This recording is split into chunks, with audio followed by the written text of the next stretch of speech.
可送可到撞隔音墙，货柜车国三龙井段颁布肇事驾驶害全线封闭1小时。一部载运塑胶球粒的货柜车，12月28日上午10点07分，行经国道3号南下181公里，台中龙井路段时，失控撞上路边隔音墙后颁布，横躺在国道路中央，造成南下车道全线封闭1个小时。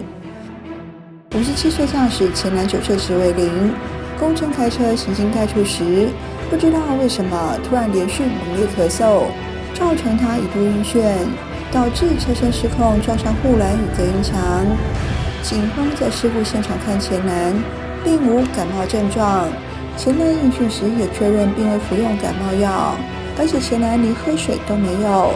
既不是感冒也不是喝水呛到。很纳闷前男怎会咳到失控，酿成翻车意外。幸好未与其他车辆发生碰撞，没有人因此受伤。南下车道于11点17分取消封闭管制，但前男得负担撞坏护栏与隔音墙的修复费用，详细金额尚待高工局估算确认。东新闻台中报道。